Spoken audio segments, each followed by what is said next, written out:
अगर आपको हमारी वीडियो पसंद आए तो उसे लाइक, शेयर और सब्सक्राइब जरूर करें। नमस्कार दोस्तों, मैं श्याम वशिष्ठ और आप देख रहे हैं पीआर खोज। हरियाणा सरकार की हायर एजुकेशन को लेकर लगातार बेरुखी सामने आ रही है। हरियाणा सरकार नई शिक्षा पॉलिसी को 2025 तक लागू करना चाहती है। Haryana federation university and college professor and teachers association के आह्वान पर 15 मई को किया जाएगा धरना प्रदर्शन। सोनीपत में अपनी मांगों को लेकर Haryana federation university and college professor and teachers association के बैनर तले पूरे हरियाणा से कॉलेज एंड प्रोफेसर यूनिवर्सिटी के प्रोफेसर पंचकुला में धरना देंगे। हरियाणा गवर्नमेंट टीचर एसोसिएशन की संयुक्त सचिव प्रोफेसर ज्योति ने बताया कि ये एक दिन का सांकेतिक प्रदर्शन होगा।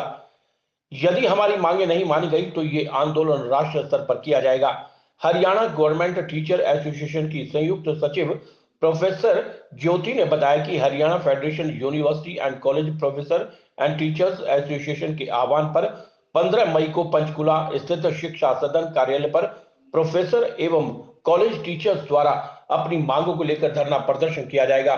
उन्होंने कहा कि धरना प्रदर्शन में हरियाणा कॉलेज टीचर एसोसिएशन के साथ साथ कुरुक्षेत्र यूनिवर्सिटी प्रोफेसर, एमडीयू और गुरु जम्बेश्वर यूनिवर्सिटी के प्रोफेसर भी धरना स्थल पर पहुंचेंगे। उन्होंने कहा कि हरियाणा सरकार की हायर एजुकेशन को लेकर लगातार बेरुखी सामने आ रही है। उन्होंने यह भी कहा कि जब वो अपनी मांगों को लेकर उच्च अधिकारियों के पास जाते हैं तो वहां की स्टाफ की कमी कहकर पल्ला झाड़ लेते हैं। यदि स्टाफ की कमी है तो उन्हें भरा क्यों नहीं जाता। उन्होंने कहा कि केंद्र सरकार द्वारा शिक्षा पॉलिसी लाई गई है। केंद्र सरकार 2030 तक लागू करना चाहती है, परंतु हरियाणा सरकार 2025 तक इसे लागू करना चाहती है। इसमें बहुत सारी कमियां हैं। उन्होंने कहा कि इसे लागू करने से पहले इस पर एक जनसंवाद अध्यापकों के साथ होना चाहिए।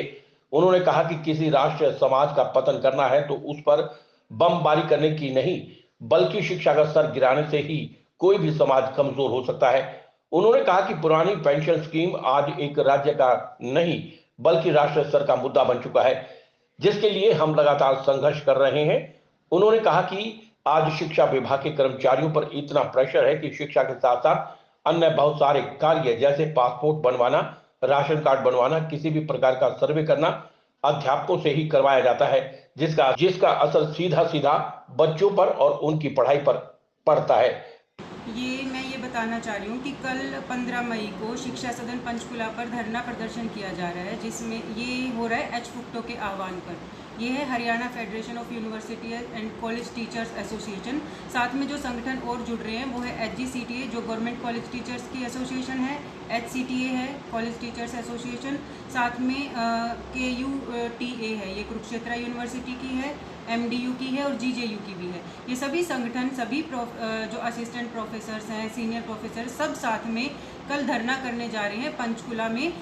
कारण है कि जो सरकार की बेरुखी है हायर एजुकेशन की तरफ, जो हमारी डिमांड्स हैं, जो हमारी प्रॉब्लम्स हैं, उनको सुनने के लिए समय हमें नहीं दिया जा रहा है। 7-8 महीने से तो HGCTA लगातार मेल पर मेल डाले जा रही है, मैं उसकी जॉइंट सेक्रेटरी हूँ, कि हमें हमारी जो डिमांड्स हैं, हमारी जो प्रॉब्लम्स हैं, एक बार हम सरकार के सामने रख सकें ताकि उनका सोल्यूशन हो सके, लेकिन वो चीज़ हो नहीं पा रही है। दूसरा डिपार्टमेंट जो है हायर एजुकेशन का, उसका भी बहुत लापरवाह रवैया हमें देखने को मिल रहा है। हम लगातार जब भी डिपार्टमेंट में जाते हैं वहाँ पर इतने केसेस पेंडिंग पड़े हैं, सीनियर स्केल के पड़े हैं, सिलेक्शन ग्रेड के पड़े हैं, 3-3 साल से ड्यू पड़े हैं केसेस, और उनका रीज़न वो क्या बताते हैं कि हमारे पास स्टाफ की कमी है। तो मतलब अगर आपके पास स्टाफ की कमी है तो इतनी बेरोजगारी है हरियाणा में, एक एक पोस्ट पर हजारों आवेदक हैं, आप क्यों नहीं सरकार को वैकेंसीज के लिए डिमांड करते हैं? आप इस तरह से काम को अटका के रखेंगे, पेंडिंग रखेंगे, तो कैसे काम चलेगा? अब हम हमारा ध्यान उधर भी रखें कि हमारे केसेस पेंडिंग पड़े हैं, हमारे ड्यू पड़े हैं, स्केल्स जो ग्रेड हैं हमारे 3-3 साल से ड्यू पड़े रहते हैं, लेकिन उसकी तरफ कोई ध्यान नहीं दिया जा रहा है। फिर ये NEP का है, नेशनल जो एजुकेशन पॉलिसी है, ये जो 2020 आई है, सेंटर इसको 2030 तक लागू करना चाहती है, लेकिन हरियाणा सरकार ने इतनी जल्दी लगा रखी है कि 2025 तक इसको इम्प्लीमेंट कर देना चाह रही है। इसमें इतनी सारी खामियां हैं। एक संवाद होना चाहिए, यूनिवर्सिटी प्रोफेसर्स को बुलाया जाए, कॉलेज टीचर्स को बुलाया जाए, एक डिस्कशन हो, इसमें जो खामियां हैं उनके ऊपर डिस्कशन हो। अगर इस तरह से आनन फानन में अगर लागू कर देंगे, इम्प्लीमेंट कर देंगे, तो उसमें फिर विरोध ही होगा, क्योंकि इसकी कमियां इतनी ज़्यादा हैं। एक जो राष्ट्र होता है, एक राष्ट्र को अगर ध्वस्त करना है तो जरूरी नहीं है कि उसके ऊपर मिसाइल्स बॉम्ब गिरा जाएं। अब शिक्षा के स्तर को गिरा दो, वो अपने आप सारा सिस्टम ध्वस्त हो जाए। इस पर असर देखो, अब हमसे एक्स्ट्रा बर्डन हमारे ऊपर इतना है कि हमसे ड्राइविंग लाइसेंस कॉलेज टीचर्स बनाएंगे, बस पास बनवाएंगे, उसके ऊपर सर्वे का आ गया है, पीपीपी सर्वे, वो बच्चे करेंगे, बच्चों के द्वारा वो सर्वे करवाया जाएगा। मतलब किस तरह से ये एक प्रेशर बच्चों के ऊपर भी क्रिएट किया जाएगा। उनको हम सरकार से यही गुजारिश करते हैं कि विद्यार्थी को पढ़ने दें और एक शिक्षक को पढ़ाने दें। इस तरह से अगर सर्वे करवाना है तो आप कंपनी हायर कीजिए जिसमें वो लोग सर्वे करेंगे, अच्छा सर्वे करेंगे। यहाँ माँ बाप को भी टेंशन रहती है कैसे हम उनके बच्चों को सर्वे पे भेज दें। गांव में लोग किस तरह से बात करते हैं, उनको अच्छे से जवाब देंगे नहीं देंगे, उसकी ऑथेंटिसिटी तो नहीं है कोई भी सर्वे की अगर हम बच्चों से करवा रहे हैं। लेकिन ये भी एक प्रेशर हमारे ऊपर है। पासपोर्ट भी कॉलेज टीचर्स बनवाएंगे, सारे एक्स्ट्रा काम जो है वो कॉलेज प्रोफेसर्स के जिम्मे लगा रखी हैं, जिसमें ना ही तो बच्चों को सही से समय मिल पा रहा है पढ़ने का, ना ही शिक्षक को समय मिल पा रहा है पढ़ाने का। ये लेटर जारी कर देते हैं, अब ये करवाना है, अब वो करवाना है। ठीक है, हम करवाएंगे भी, हम करवाते भी हैं, हमें कोई दिक्कत नहीं है इस चीज़ से, हम करवाएंगे। लेकिन आप हमारी जो डिमांड्स हैं, हमारी जो प्रॉब्लम्स हैं, उनको भी तो सुनो। हमारा काम है पढ़ाने का, हम अच्छे से पढ़ाएंगे, हम क्यों नहीं पढ़ाएंगे। कल शिक्षा सदन पंचकुला 11 बजे ये जो शिक्षक हित प्रदर्शन होने जा रहा है, शिक्षा बचाओ शिक्षक बचाओ। हरियाणा से होंगे, गवर्नमेंट कॉलेज टीचर्स भी होंगे, एडेड कॉलेज के टीचर्स भी होंगे और यूनिवर्सिटीज़ के भी होंगे।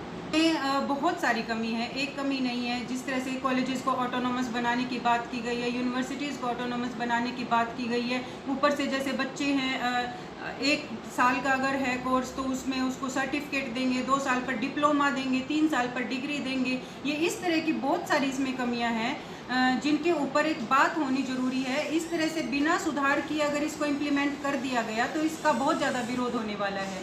तीसरा, ओपीएस की डिमांड सबको पता है कि ओपीएस जो है अब एक नेशन वाइड मुद्दा बन गया है। हमें पुरानी पेंशन बहाली के लिए लगातार हम संघर्ष करते आ रहे हैं। यूजीसी रेगुलेशंस की डिमांड है, उसमें जो विसंगतियां हैं उनको लेकर चर्चा होनी चाहिए, उन एनोमलीज को दूर किया जाए, हमारी एमफिल पीएचडी इंक्रीमेंट्स वापस दी जाएं जो सरकार ने काट ली हैं, एज इट इज़ लागू नहीं किया गया उन रेगुलेशंस को।